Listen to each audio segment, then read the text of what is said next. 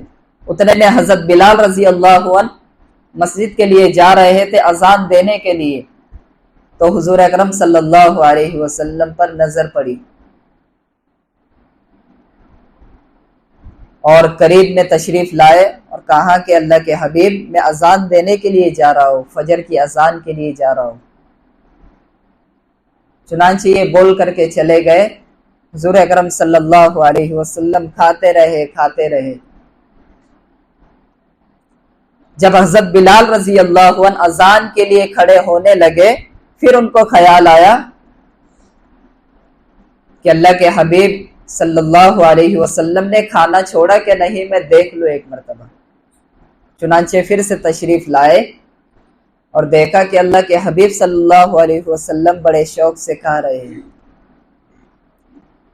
تو حضرت بلال نے اس وقت قسم کھائی کہ قسم ہے اس پاک ذات کی کہ اللہ کے حبیب صبح طلوع ہونے والی ہے، میں اذان دینے کے لیے جا رہا ہوں۔ تو اللہ کے حبیب صلی اللہ علیہ وسلم نے کہا کہ اے بلال، اگر تو قسم نہیں کھاتا تو میرا اللہ صبح کو دور کرتا چلا جاتا اور میں کھاتے رہتا۔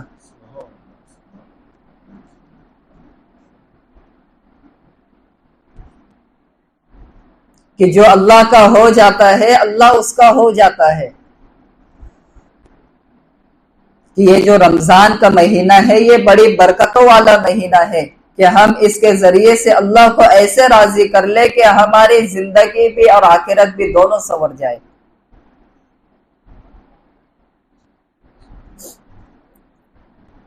اور ہم نے اپنے معاشرے میں نبی کی زندگی کو بھلا دیا ہے۔ نبی کی زندگی کے بغیر ہم اپنے معاشرے میں زندگی بسر کر رہے ہیں۔ نبی کی زندگی کا ہمیں دین سیکھنے کی ضرورت ہے، بہت زیادہ ضرورت ہے۔ جس طریقے سے ہم نماز کو سیکھتے ہیں، روزے کو سیکھتے ہیں، مسائل کو سیکھتے ہیں، وضو کا طریقہ سیکھتے ہیں، قرآن کریم سیکھتے ہیں، ایسے ہی ہمیں نبی کی زندگی گزارنے کا طریقہ بھی اور دین بھی سیکھنا ہے۔ حقوق العباد کے متعلق اللہ نے حقوق اللہ تو چند لکھے ہیں کہ نماز ہے، روزہ ہے، حج ہے، زکوٰۃ ہے، تلاوت ہے، لیکن حقوق العباد یہ بارش کے قطروں کی طرح ہے۔ حدیث میں ذکر ہے کہ حقوق العباد یہ کوئی مخصوص نہیں ہے کہ 10-12 ہو، بلکہ بارش کے قطروں کی طرح ہے کہ حقوق العباد تو اس طریقے سے ہے۔ اور اس حقوق العباد کے ذریعے سے ہم اللہ کی رضا تک پہنچ سکتے ہیں، ہم جنت تک پہنچ سکتے ہیں، ہم ایک اچھی زندگی بسر کر سکتے ہیں۔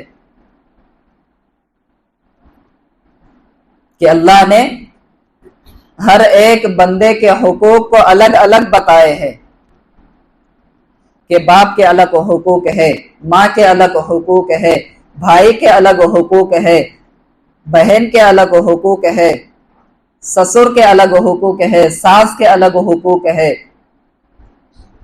اور اسی کے ساتھ ساتھ رشتہ داروں کو بھی حقوق ہے۔ یہ تو گھر کے تعلق رہا، اب رشتہ داروں کے بھی الگ حقوق بتلائے ہیں۔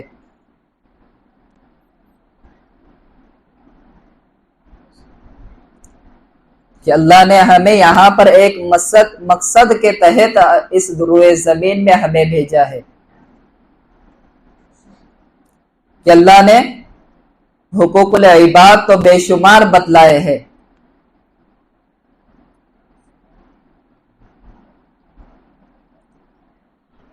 حقوق العباد کے متعلق گھر کے جو جوائنٹ فیملی ہے جس میں سب رہا کرتے ہیں، یہ اللہ کی طرف سے بہت بڑی نعمت ہے اگر شریعت کا اور دین محمدی کا پتہ ہو۔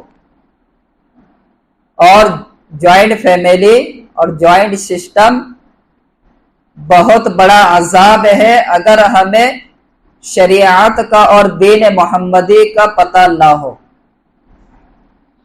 دو چیزیں ہیں کہ اگر ہمیں شریعت کا پتہ ہو تو یہ ہمارے لیے بہت بڑی خیر اور بہت بڑی نعمت ہے اور اللہ کو راضی کرنے کا ایک راستہ ہے، اور اگر ہمیں شریعت کا پتہ نہ ہو تو یہ بہت بڑا ہمارے لیے عذاب ہے۔ حضور اکرم صلی اللہ علیہ وسلم نے تعلیمات کے ذریعے سے ہمیں سکھلائے ہیں، حقوق اللہ بھی بتلائے ہیں اور حقوق العباد بھی بتلائے ہیں، اور اسی کے ساتھ ساتھ حضور اکرم صلی اللہ علیہ وسلم نے جانوروں کے بھی حقوق بتلائے ہیں۔ ایک مرتبہ حضور اکرم صلی اللہ علیہ وسلم راستے سے گزر رہے ہیں اور اچانک ایک ہرنی کی آواز آئی کہ سچ انسان کو کہاں تک پہنچا دیتا ہے اور جھوٹ انسان کو کہاں تک ہلاک کر دیتا ہے، یہ سمجھانا مقصود ہے۔ یا رسول اللہ، تو اللہ کے حبیب صلی اللہ علیہ وسلم نے ادھر دیکھا تو کچھ نظر نہیں آیا۔ پھر دوسری مرتبہ اس ہرنی نے آواز دی، یا رسول اللہ۔ پھر حضور اکرم صلی اللہ علیہ وسلم پیچھے مڑ کر دیکھے تو ایک ہرنی چار پائی سے بندھی ہوئی اور اپنے گلے میں رسی ہے۔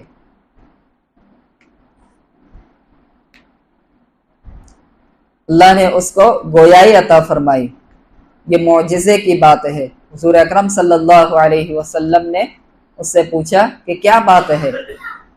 یا رسول اللہ، آپ کے ان صحابی نے مجھے وہاں سے پکڑ کر کے لائے ہیں اور چارپائی سے باندھ دیا، میرے چھوٹے چھوٹے بچے ہیں، انہیں دودھ پلانا ہے۔ چنانچہ حضور اکرم صلی اللہ علیہ وسلم نے اس ہرنے کے گلے میں سے رسی کو نکالا اور اسے کہا کہ تو اپنے وعدے پر سچی ہے، تو چلے جا۔ چنانچہ وہ ہرنی دوڑتے ہوئے پہاڑوں میں غائب ہو گئی اور اپنے بچوں کو دودھ پلایا، اور پھر وہاں سے دوڑتے دوڑتے حضور اکرم صلی اللہ علیہ وسلم وہیں پر انتظار کر رہے، کیونکہ وعدہ کر کے گئی تھی کہ میں دودھ پلا کر کے واپس آ جاؤں۔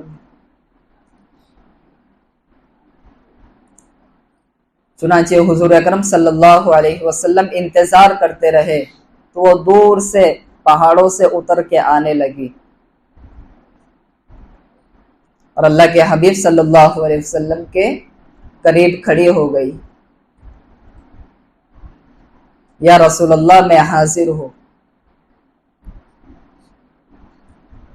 پھر ان صحابی کو بلایا جنہوں نے اس ہرنی کو جنگل سے پکڑ کر کے لائے تھے۔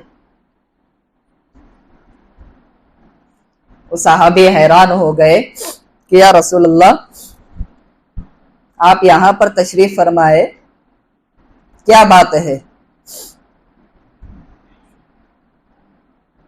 کہا کہ میں آپ سے ایک چیز ہدیہ مانگتا ہوں۔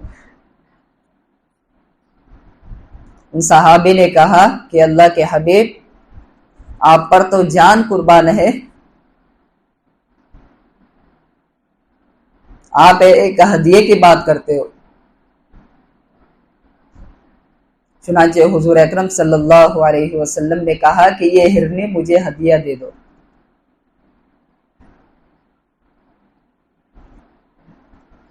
سچ انسان کو نجات دلاتا ہے،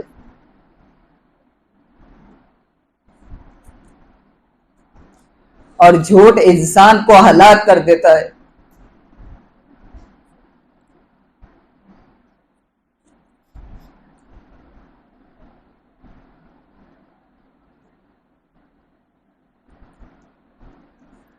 چنانچہ حضور اکرم صلی اللہ علیہ وسلم نے اس ہرنے کو آزاد کر دیا، جا تو چلی جا اپنے بچوں کے پاس۔ تو ہم ہمارے معاشرے میں اس ہرنی جیسا سچ کو زندہ کر لے۔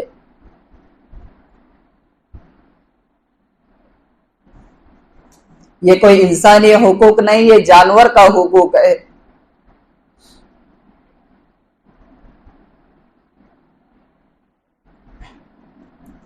اس ہرنی کو بھی پتا ہے کہ کل قیامت کے دن مجھے جواب دینا ہے۔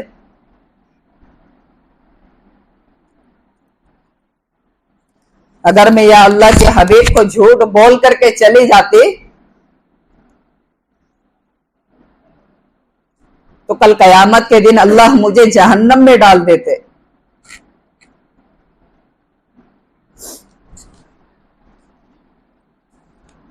آج ہمارے بازار جھوٹ کی وجہ سے گرم ہو چکے ہیں۔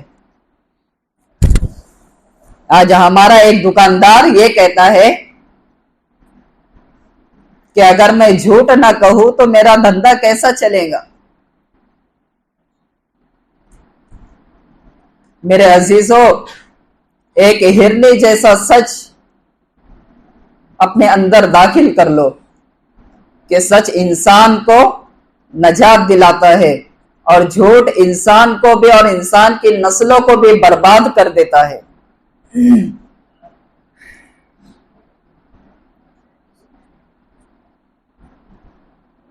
ہمیں نبی کے معاشرے کی زندگی کو سیکھنا ہے۔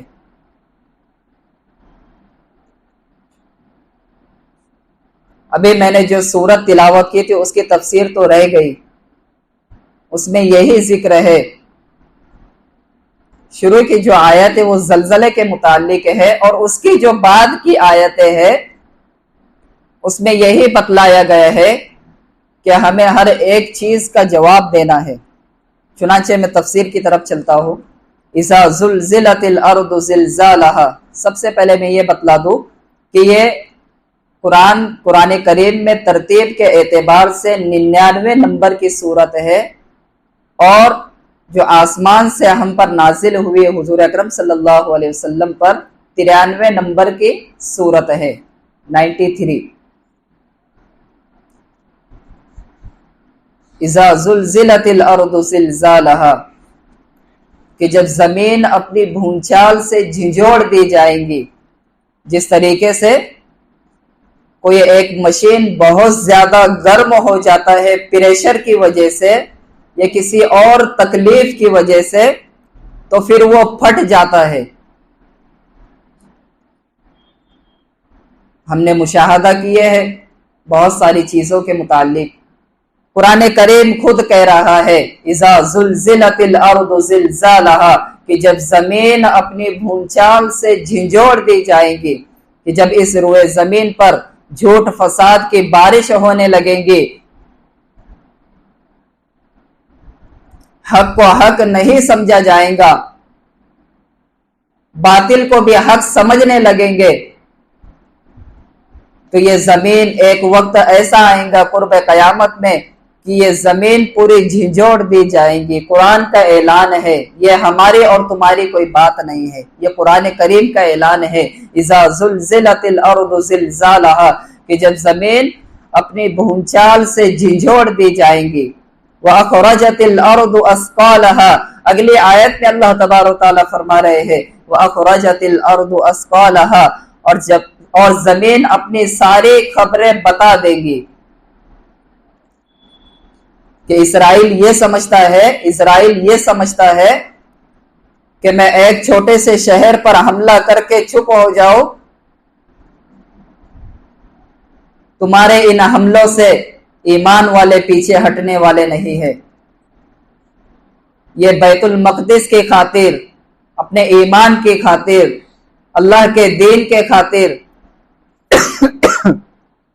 اپنے پورے گھرانے کو بھی اگر شہید ہونا چاہے تو یہ کر سکتے ہیں۔ اور ہم نے اپنے سوشل میڈیا کے ذریعے سے دیکھا کہ ایک ایک گھرانے کا 36 افرادوں کا نماز جنازہ ہوئی ہے، ایک گھرانے کی 36 افراد۔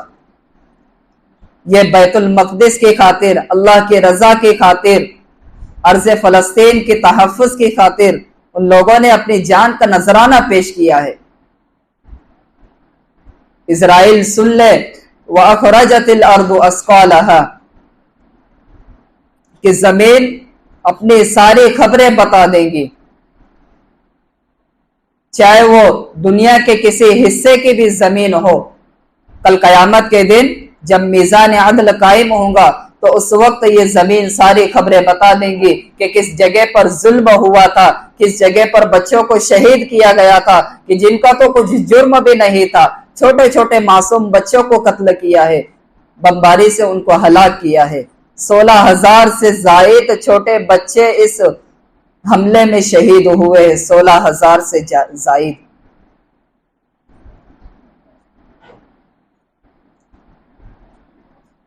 یہ بھی انسانی حقوق ہے.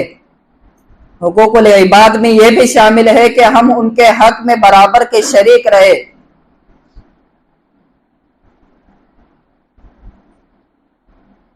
کہ ان لوگوں نے جہاں پر بچے پینے کے لیے پانی کی لائن لگائے تھے، اس ٹنکی پر بھی انہوں نے بم گرا دیا ہے.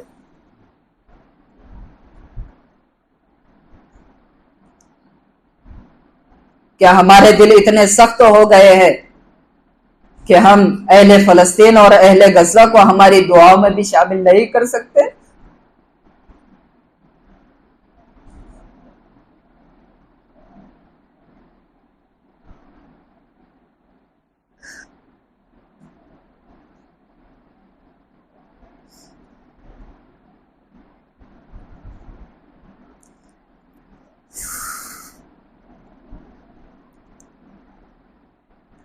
یہ قرآن ہے کہ بار بار تسلی دے رہا ہے.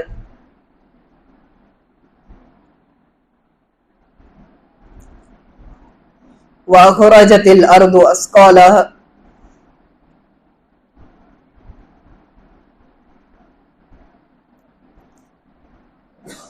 کہ اس وقت زمین اپنی ساری خبریں بتا دیں گی.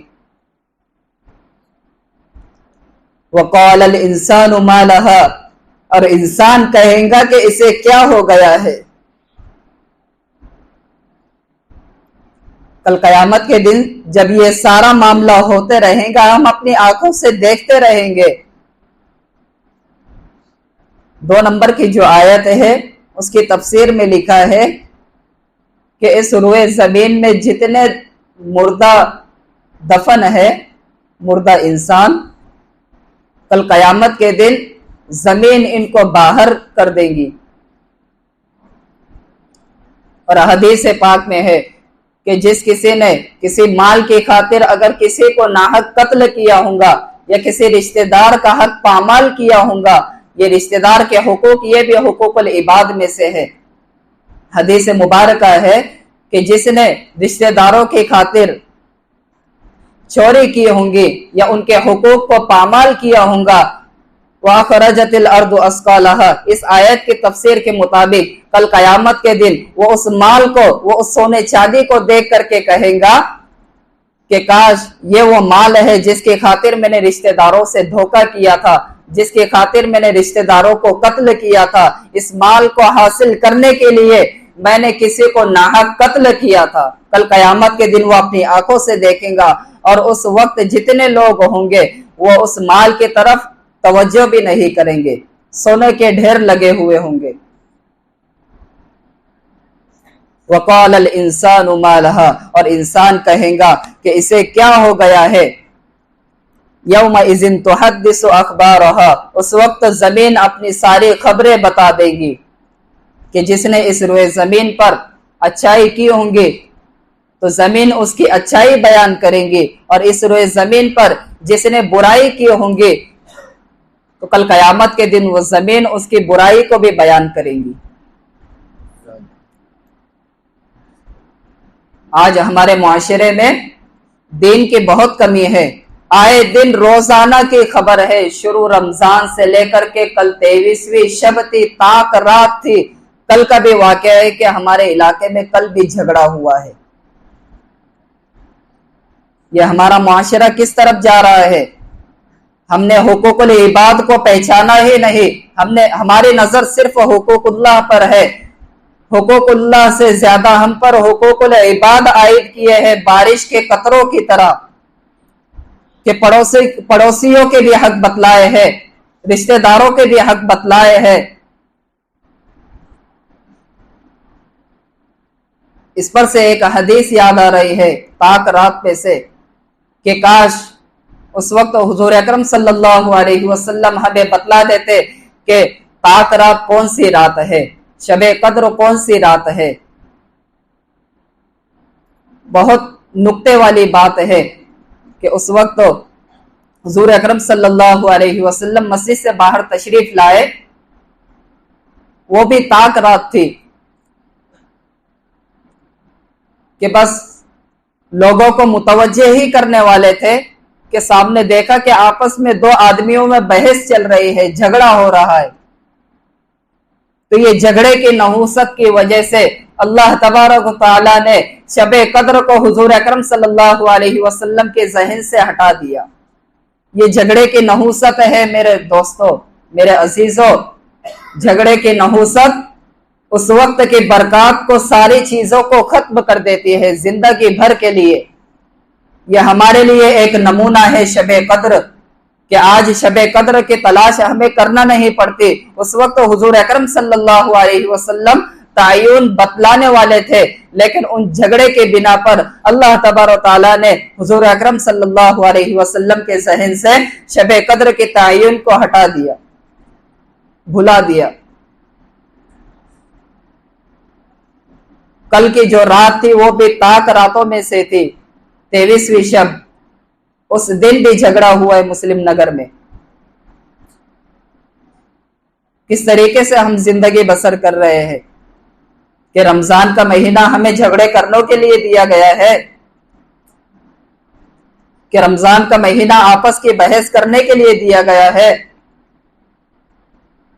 کہ رمضان کا مہینہ تو ہمیں آخرت کی فکر کے لیے، اللہ کو راضی کرنے کے لیے دیا گیا ہے کہ ہم اس ایک مہینے میں کس طریقے سے اپنی عبادت کو پورا کر لے، کس طریقے سے اپنے ذکر و اذکار کو پورا کر لے اور اللہ کو راضی کر لے۔ اور یہاں پر یہی بس نہیں کہ ہم اعمال کر کے مطمئن ہو جائے۔ ایک دعا یاد رکھنا، اللہم تقبل صیامنا و قیامنا، اس دعا کو ہمیشہ مانگتے رہنا کہ اللہ میرے روزوں کو بھی قبول فرما اور میری تراویح کو بھی قبول فرما۔ کہ اللہ نے ہمیں یہ دو نعمتیں ایسی دی ہے کہ دن میں روزہ رکھنا ہے اور رات میں قیام کرنا ہے۔ قیام سے مراد ہے تراویح کی نماز، کہ تراویح کی نماز ہمیں اس لیے دی گئی ہے کہ اس کا یہ تو تراویح کی نماز تو ادا کرنا یہ سنت ہے، اور قرآن کریم کا سننا اس میں یہ الگ سے سنت ہے، ڈبل سنت ہمیں دی گئی ہے۔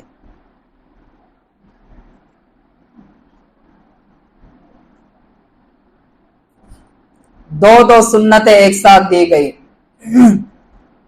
کہ ہم رات میں قیام کریں اور دن میں روزہ رکھے، اپنے نفس کو قابو میں رکھے۔ کیا ہمارا نفس ایسا قابو میں ہوتا ہے کہ ہم دن بھر قابو میں رکھتے ہیں اور مغرب کی نماز کے بعد پھر قابو سے باہر ہو جاتا ہے؟ یہ اللہ کی نعمتوں کو کھا کھا کر ہم نے نفس کو اتنا موٹا کر دیا،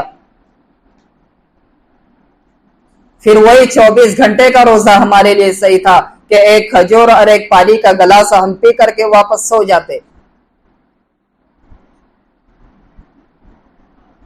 کیا ہم اس دن کا انتظار کر رہے ہیں کہ ہمیں بھی 3 دن کا ایک روزہ رکھا جائے؟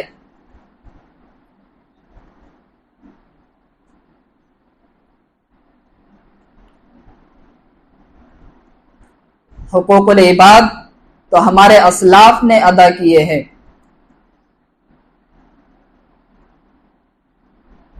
حکومتوں کے ساتھ ساتھ حقوق اللہ کو بھی پورا کیا ہے اور حقوق العباد کو بھی پورا کیا ہے۔ بنو امیہ ایک دور گزرا ہے، عمر بن عبدالعزیز رحمت اللہ علیہ۔ ایک بات میں عرض کر دوں کہ حقوق اللہ میں معافی شرط ہے۔ حقوق اللہ اور حقوق العباد کے متعلق ایک چیز میں نے نقل کی تھی کتاب سے، حقوق اللہ میں معافی شرط ہے اور حقوق العباد میں تلافی ضروری ہے۔ کہ حقوق اللہ جو ہم پر عائد ہے، اگر ہم انتقال بھی کر گئے تو کل قیامت کے دن اس کی پوچھ ہوں گی کیونکہ ہم انتقال کر گئے، لیکن حقوق العباد ہے اگر ہم نے کسی کا حق لیا ہے تو مرنے سے پہلے پہلے اس کی تلافی ضرور ہے، لیکن اس کا گناہ تو ضرور ملے گا۔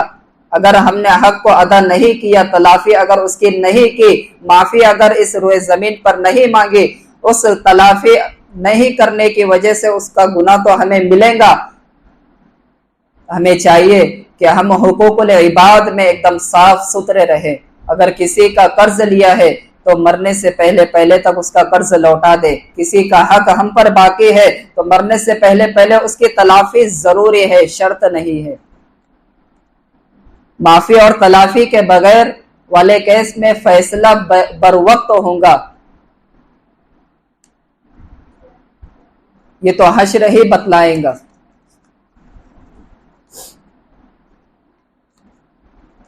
ہم عبادت کر کے مطمئن ہو جاتے ہیں۔ علامہ اقبال نے کیا ہی خوب کہا ہے، نہ تو زمین کے لیے ہے نہ آسماں کے لیے، جہاں ہے تیرے لیے تو نہیں جہاں کے لیے۔ ہم جہاں کے لیے نہیں ہے، جہاں ہمارے لیے ہے۔ ہمیں اسے سنوارنا ہے، اللہ کو راضی کرنا ہے۔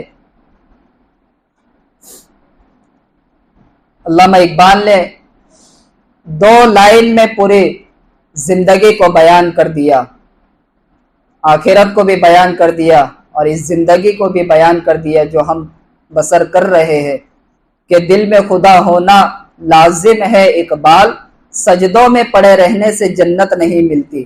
عبادت پر ہم اعتبار نہ کرے بلکہ اس کے بعد ہم قبولیت کو مانگے کہ اللہ میں نے جو عبادت کی ہے آپ اپنی بارگاہ میں اسے قبول کر لیجئے، میں نے جو روزہ رکھا ہے آپ اپنی بارگاہ میں اسے قبول کر لیجئے، میں نے جو تلاوت کی ہے آپ اپنی بارگاہ میں اسے قبول کر لیجئے، میں نے جو ذکر اذکار کیے ہیں اللہ آپ اپنی بارگاہ میں اسے قبول کر لیجئے۔ فقط دل میں خدا لازم ہونے سے،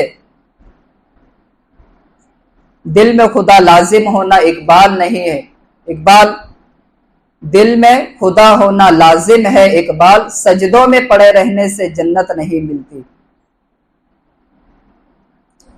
عمر بن عبدالعزیز رحمت اللہ علیہ یہ واحد ایک ایسے شخص ہے کہ جنہوں نے 3 بر اعظم پر حکومت کی ہے، اور اس حکومت کے اس 2 سال 2 مہینے کے عرصے میں اپنے اللہ کو بھی راضی کیا ہے، اور حقوق اللہ کے حقوق العباد کے ذریعے سے بھی اپنے اللہ کو راضی کیا ہے۔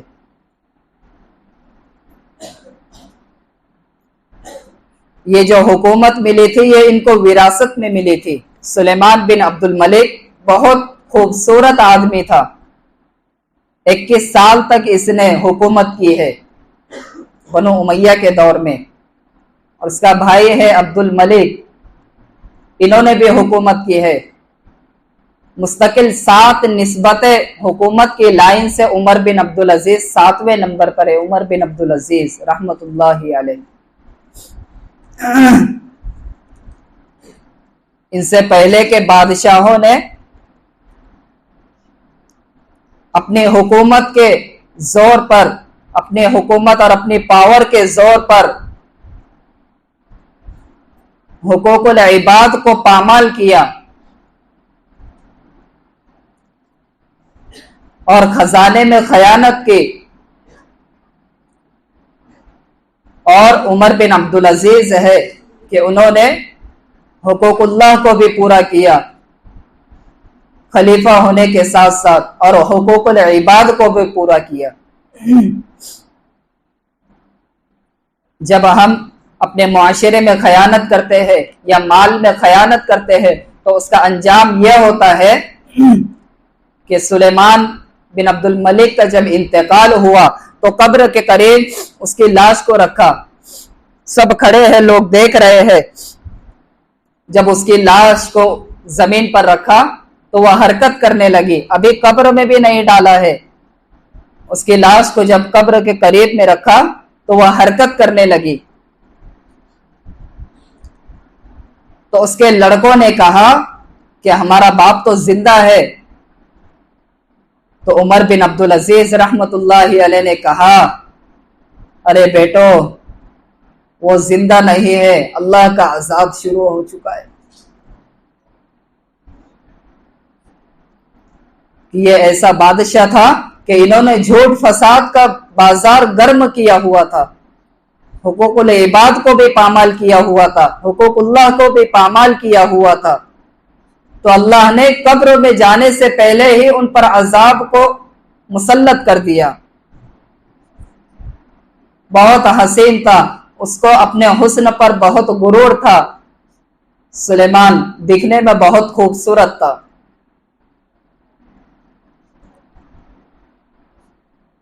چنانچہ قبر میں جب اس کو رکھا، جب گرہ کھولی گئی، قبر میں جب مردے کو اتارتے ہیں تو اس کی گرہ کھول دی جاتی ہے اور چہرہ قبلے کے رخ پر کر دیا جاتا ہے۔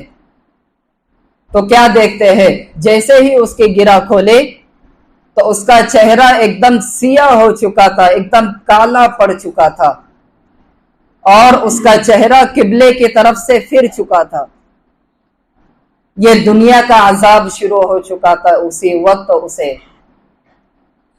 ابھی اس کو قبر میں دفنائے بھی نہیں تھے۔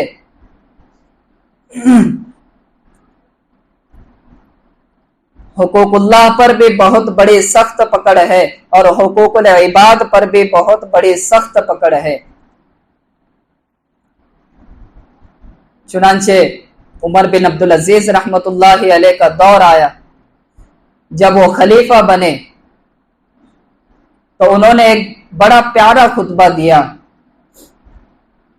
کہ اے لوگوں، کہ میرے سے پہلے جو بادشاہ گزرے ہیں، جو خلیفہ وقت گزرے ہیں، ان لوگوں نے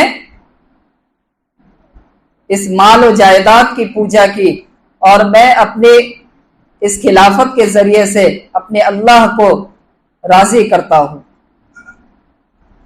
کہ مال بھی تھا، جائیداد بھی تھی، سارا کے سارا 3 بر اعظم پر ان لوگوں نے حکومت کی ہے۔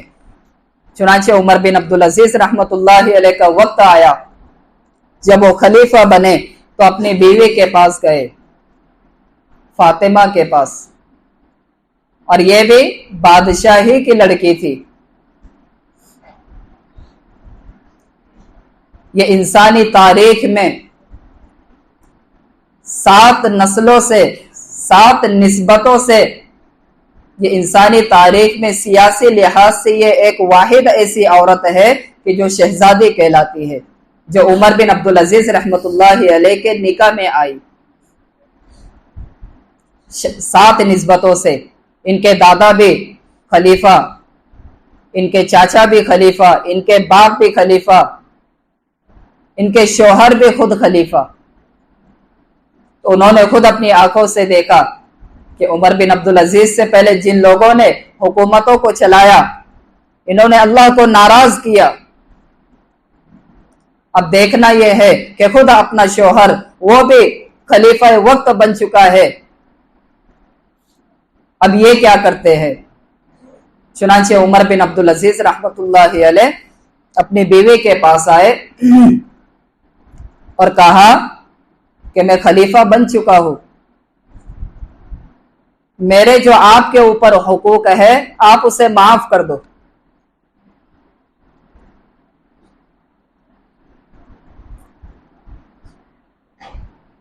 اور اولادیں بھی ان کی موجود ہے، 12 بچے تھے ان کو، لڑکے اور لڑکیاں ملا کر کے، عمر بن عبدالعزیز رحمت اللہ علیہ کو۔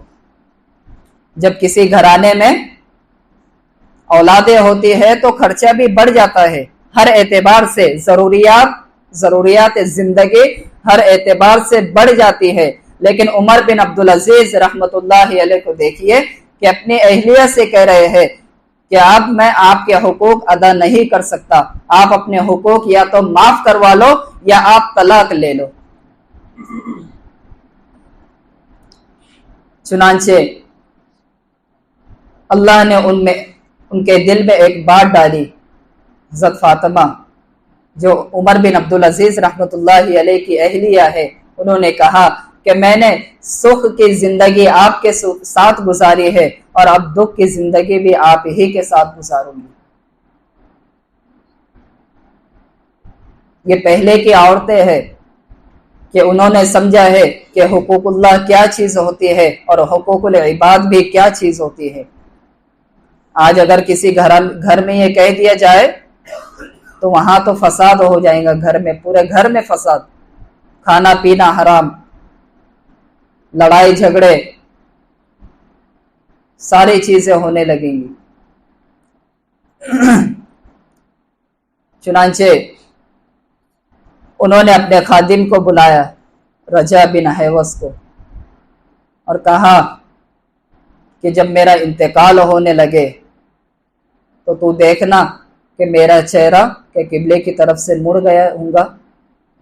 اس سے پہلے جو بادشاہ گزرے ہیں ان لوگوں کے ساتھ اللہ نے یہ معاملہ کیا کہ ان کا چہرہ سیاہ ہو چکا ہے، قبلے کی طرف سے ان کا چہرہ پھر چکا ہے۔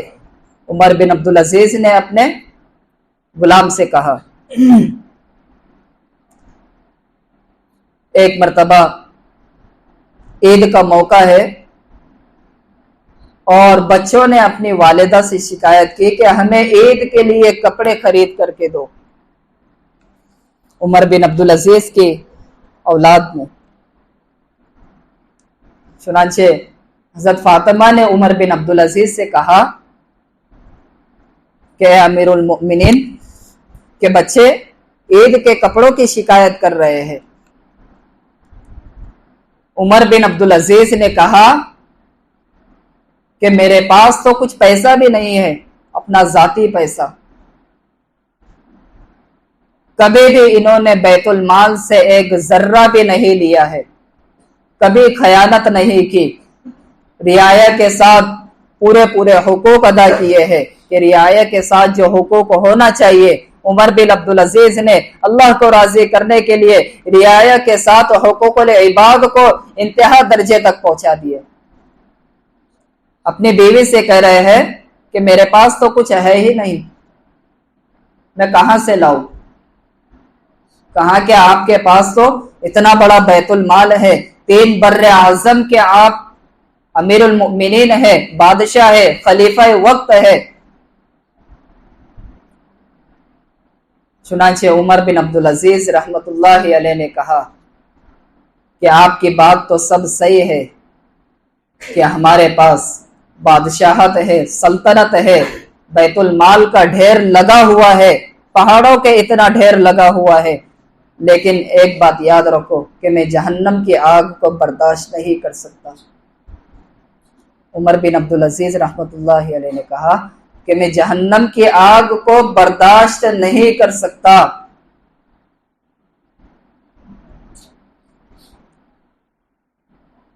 چنانچہ عید قریب آئی، ان کے بیوی نے ایک مشورہ دیا کہ آپ وزیر جو خزانے کے جو وزیر ہوا کرتے تھے عمر بن عبدالعزیز سے ان کے بیوی نے کہا کہ آپ اپنے وزیر خزانہ سے کہیے کہ 1 مہینے کی ایڈوانس مجھے تنخواہ دے دے تاکہ میں اس کے ذریعے سے، اس رقم کے ذریعے سے اپنے بچوں کو کپڑے بنوا سکوں۔ چنانچہ وزیر خزانہ کو بلایا اور کہا کہ بھائی مجھے 1 مہینے کی ایڈوانس رقم دے دے تنخواہ کے طور پر، میں آپ کو آئندہ مہینے میں لوٹا دوں گا۔ تو اس وقت کے وزیر بھی اس پائے کے تھے، ان کے دل و دماغ میں بھی آخرت کی فکر بیٹھی ہوئی تھی، اللہ کا ڈر ان کے دلوں میں بھی بیٹھا ہوا تھا۔ اس وقت وزیر خزانہ نے کہا کہ امیر المؤمنین آپ مجھے یہ لکھ کر کے دے دے کہ آپ 1 مہینے تک زندہ رہیں گے۔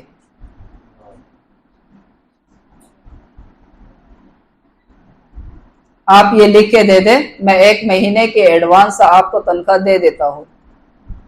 جبکہ بادشاہت بھی ان کی ہے، ساری چیزیں بھی ان کی ہے، لیکن اپنا حقوق اس میں نہیں ہے۔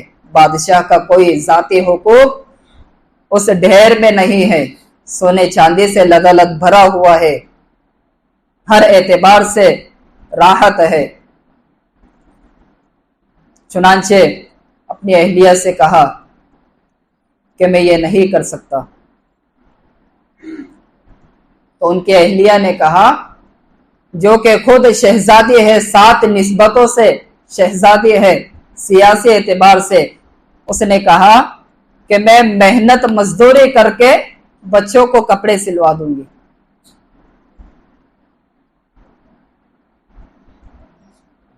یہ ہے عمر بن عبدالعزیز کہ ہر وقت ان کے سامنے آخرت کو انہوں نے مقدم رکھا، کہ ہر اعتبار سے ان کے پاس سہولت تھی، لیکن اللہ کا ڈر ان کے اندر اتنا تھا کہ کل قیامت کے دن مجھ سے پوچھنا ہو جائے۔ عید کا موقع آیا، سارے لوگ اس وقت بادشاہ کو پورا علاقہ ملنے کے لیے آیا کرتا تھا، عید کی مبارکباد دینے کے لیے۔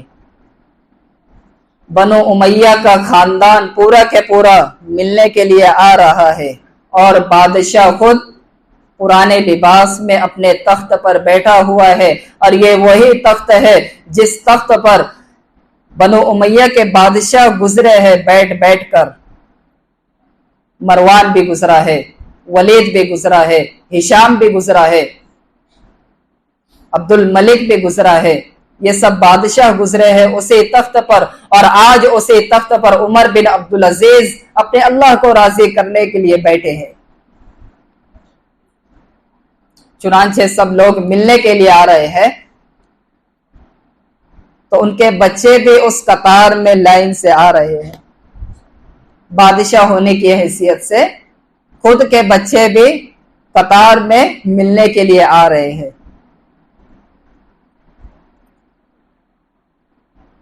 انہوں نے دیکھا کہ ادھر بنو امیہ کے جو بچے ہیں ان کے بدن پر اچھے سے اچھی پوشاک ہے، اچھے سے اچھے لباس انہوں نے پہنے ہوئے ہیں، لیکن ان لوگوں نے اللہ کو ناراض کیا ہوا تھا۔ اور ادھر خلیفہ وقت ہے، ابھی انہی کے ہاتھ میں خلافت ہے، اور عالم یہ ہے کہ عید کا موقع ہے، عید ملنے کے لیے اپنے والد سے آ رہے ہیں، اور اپنے لباس پہ، اپنے بدن پر پرانا لباس پہنے ہوئے ہیں۔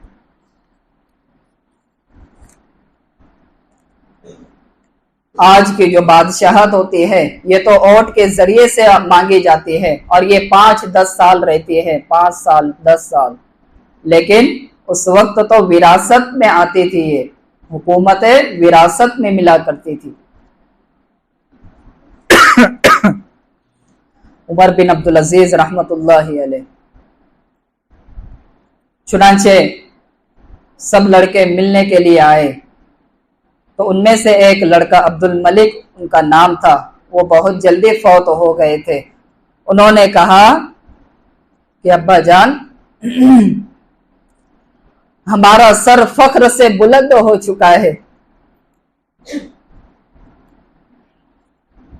کہ آپ نے لوگوں کے مال میں، بیت المال میں کبھی بددیانتی نہیں کی، ہم آپ کی تقدیر پر راضی ہے، ہمیں کوئی گلہ نہیں ہے کہ آپ نے ہمیں عید کے موقع پر بھی اچھے کپڑے نہیں دیے۔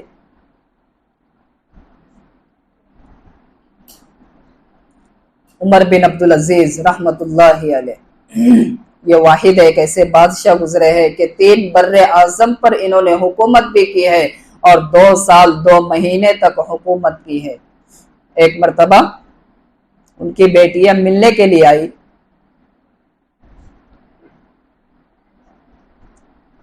اور اپنے منہ پر اس طریقے سے کپڑا لگا لیا، خود کی بیٹیاں ہے۔ عمر بن عبدالعزیز رحمت اللہ علیہ حیران ہوئے، کیا معاملہ ہے کہ یہ میری خود کی اولاد ہے اور میرے قریب آئی ہے، اور اپنے منہ پر اس طریقے سے دوپٹے سے منہ کو ڈھانپ لیا ہے۔ تو خادمہ ان کے ساتھ تھی، ان لڑکیوں کے ساتھ۔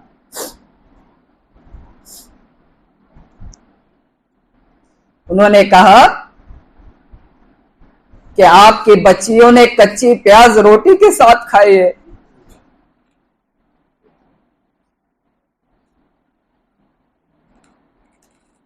آج ہمارا حال یہ ہے کہ ہم ایکسٹرا 2-3 روز کا کھانا فریج میں بھر کے رکھ دیتے ہیں، اور یہ بادشاہ وقت ہے کہ ان کے بچے کچی پیاز اور روٹی ایک ساتھ کھا رہے ہیں۔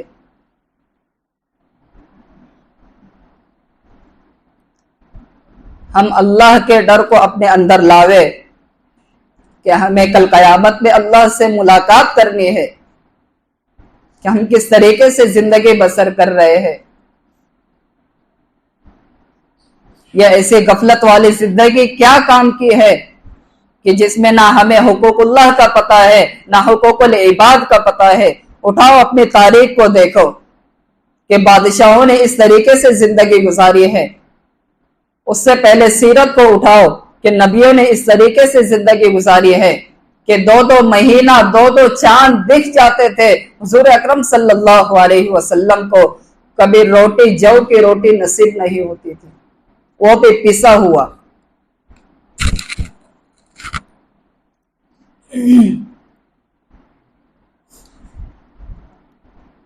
اور جتنے لوگ یہاں پر اعتکاف میں ہیں، قابل مبارکباد ہے کہ اللہ نے آپ لوگوں کو اخیر عشرے کے اعتکاف کے لیے قبول کیا۔ آپ کے اس اعتکاف میں بیٹھنے کو اللہ قبول کرے، بے انتہا قبول کرے۔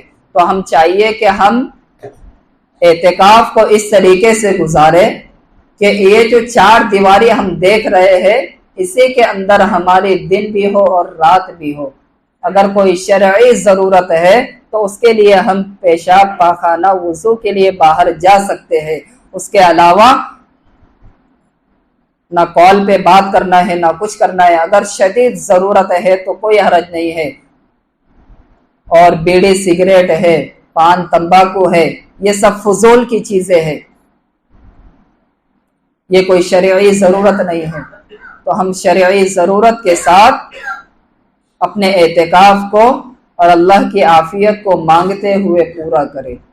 آخر میں ہم دعا کرتے ہیں کہ اللہ تبارک و تعالی جتنی باتیں ہم نے کہی ہے اور سنی ہے، ان سب کو اخلاص کے ساتھ اپنی بارگاہ میں قبول کرے، اور ان سب باتوں پر ہم سب کو عمل کرنے کی توفیق عطا فرمائے۔ اور جتنے دن رمضان کے مبارک گھڑیاں ہمارے اندر باقی ہے، اللہ ہم سب کو ان مبارک گھڑیوں کی قدر کی توفیق عطا فرمائے۔ وآخر دعوانا الحمدللہ رب العالمین۔